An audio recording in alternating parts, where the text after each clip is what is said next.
بسم الله الرحمن الرحيم. هل أتى على الإنسان حين من الدهر لم يكن شيئا مذكورا إنا خلقنا الإنسان من نطفة أمشاج نبتليه فجعلناه سميعا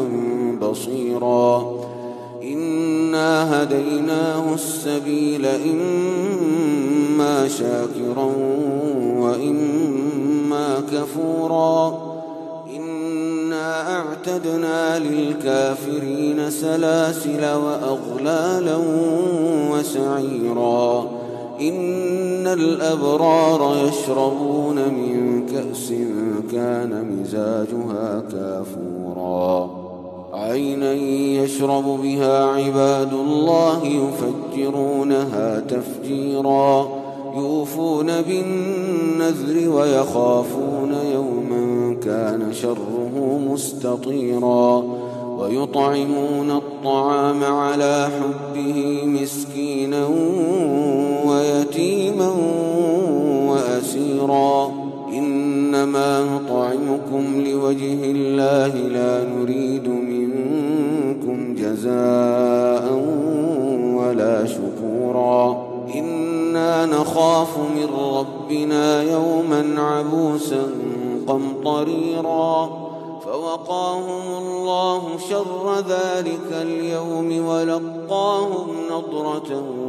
وسرورا وجزاهم بما صبروا جنة وحريرا متكئين فيها على الأرائك لا يرون فيها شمسا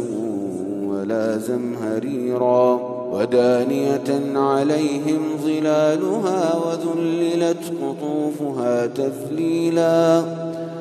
ويطاف عليهم بآنية من فضة وأكواب كانت قوارير من فضة قدروها تقديرا ويسقون فيها كأسا كان مزاجها زنجبيلا عينا فيها تسمى سلسبيلا ويطوف عليهم ولدان مخلدون إذا رأيتهم حسبتهم لؤلؤا منثورا وإذا رأيت ثم رأيت نعيما وملكا كبيرا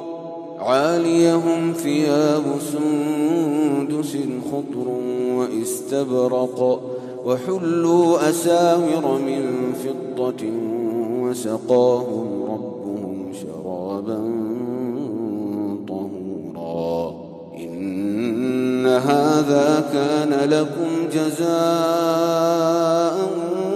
وكان سعيكم مشكورا إنا نحن نزلنا عليك القرآن تنزيلا فاصبر لحكم ربك ولا تطع منهم آثما أو كفورا واذكر اسم ربك بكرة وأصيلا ومن الليل فاسجد له وسبحه ليلا طويلا إن هؤلاء يحبون العاجلة ويذرون وراءهم يوما ثقيلا نحن خلقناهم وشددنا أسرهم وإذا شئنا بدلنا أمثالهم تبديلا إن هذه تذكرة فمن شاء اتخذ إلى ربه سبيلا وما تشاءون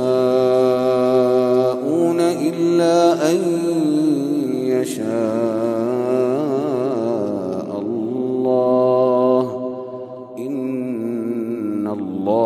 وكان عليما حكيما يدخل من يشاء في رحمته والظالمين أعد لهم عذابا